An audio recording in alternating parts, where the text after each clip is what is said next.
आपके सूरज टीवी का। तू है सूरज तुझे मालूम कहाँ रात का दुख, मेरे घर में उतर के देख ज़रा शाम के बाद। आपका बहुत बहुत शुक्रिया, आपने मुझे अपने ख्यालात लोगों के सामने पेश करने का मौका दिया। सूरज टीवी एचडी की हर वीडियो से अपडेट रहने के लिए सूरज टीवी एचडी को सब्सक्राइब कर लें ताकि आपको हर नोटिफिकेशन पर आपकी फेवरेट वीडियो मिल सके। अस्सलाम वालेकुम नाज़रीन, सूरज टीवी के साथ मैं आपकी होस्ट रोहा। आज हमारे साथ हैं एक्स क्रिकेटर मियां फयाज। अस्सलाम वालेकुम सर। वालेकुम अस्सलाम, आपका और आपके सूरज टीवी का। तू है सूरज तुझे मालूम कहाँ रात का दुख, मेरे घर में उतर के देख ज़रा शाम के बाद। आपका बहुत बहुत शुक्रिया, आपने मुझे अपने ख्यालात लोगों के सामने पेश करने का मौका दिया। सर, जैसे कि आप जानते हैं कि पीएसएल चल रहा है और आज कोयटा ग्लैडिएटर्स और इस्लामाबाद यूनाइटेड का मैच है, तो आप इस बारे में क्या राय रखते हैं कि आज कौन सी टीम जीतेगी? बड़ा अच्छा सवाल है आपका। कबल इसके कि मैं इस पे बात करूं, मैं शुरू करता हूं उस बाकी के नाम से। और क़यामत के बाद जब तक अल्लाह बाकी हम सब बाकी। असल में ज़िंदगी जो है ये मौत का नाम है और मौत असल ज़िंदगी का नाम है। अब आते हैं कोयटा ग्लैडिएटर और इस्लामाबाद यूनाइटेड। ये एक बहुत ही सख्त मैच है। उसकी रीज़न है ये एक ऐसी विकेट पे मैच खेला जा रहा है जो अपनी बैटिंग के लिए मशहूर है। तो दोनों टीमों की बैटिंग में कुछ ऐसे प्लेयर हैं जो लंबी इनिंग्स खेलने का तजर्बा रखते हैं। जैसे हमने देखा है इफ्तिखार, खुशदिल और रिजवान ने लंबी इनिंग्स खेली और बाबर आजम ने भी 51 बॉलों में 72 रन्स किए।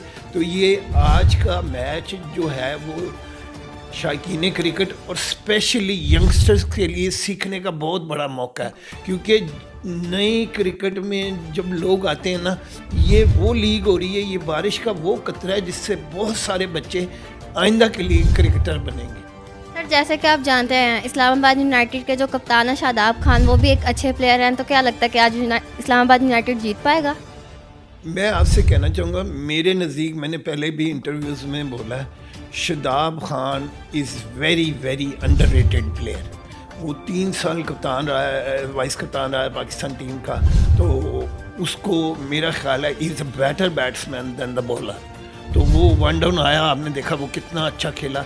उसे दुनिया के चंद प्लेयरों में होना चाहिए था, क्योंकि बेसिकली हम जो क्रिकेटर्स हैं वो समझते हैं जिसका बैक फुट चलता है वो बहुत बड़ा प्लेयर होता है। He can player all over the ground, cut, pull, drive, on side पे खेल सकता है। वो बैक फुट का प्लेयर है थोड़ा, तो उसके पास टाइम भी ज़्यादा है और उसको ये चाहिए कि वो अपनी जो भी एबिलिटी है उस पर खरा उतर के हमें दिखाए, ताकि वो वेस्ट इंडीज़ और अमेरिका में होने वाले वर्ल्ड कप के लिए जो ओवरसीज़ पाकिस्तान है उनके लिए बाइस तक तस्कीन बन सके। तो क्या पीएसएल में से मुस्तकबिल के क्रिकेटर्स निकल पाएंगे जो कि पाकिस्तान क्रिकेट इंडस्ट्री को संभाल सके? जी बिल्कुल।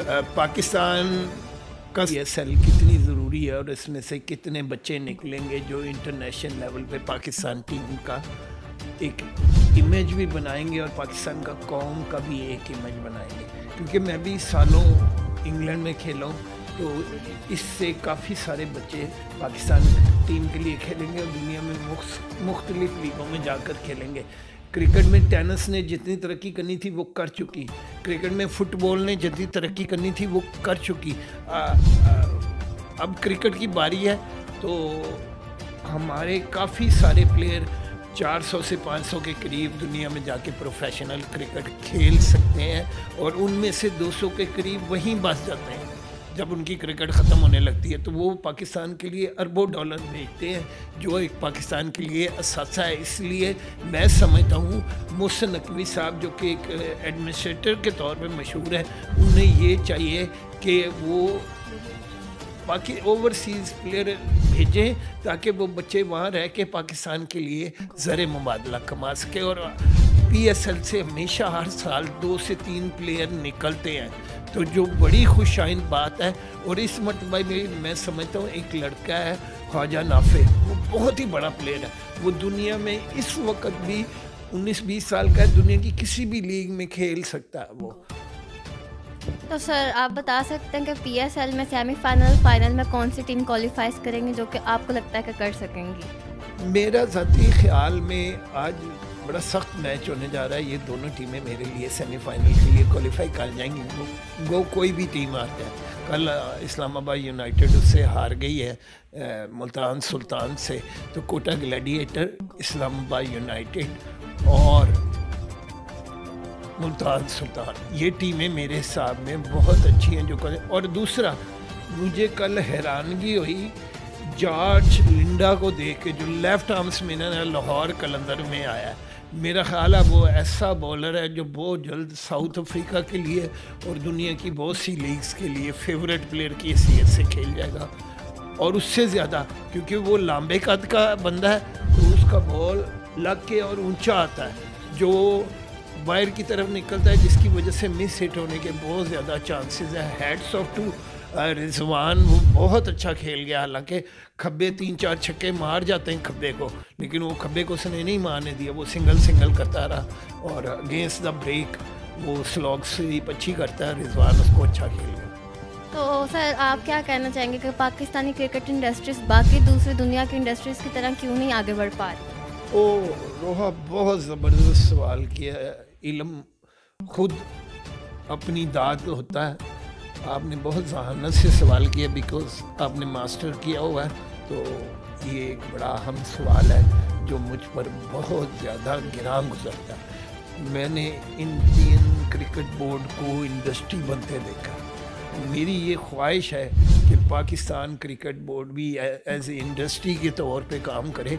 आप सुनकर हैरान होंगी कि पंजाब क्रिकेट बोर्ड इंडिया का पाकिस्तान क्रिकेट बोर्ड से ज़्यादा अमीर है। तो इस तरह जिस तरह हमने मुल्क चलाया उसी तरह क्रिकेट बोर्ड चल रहा है, जो बड़ी अफसोस की बात है।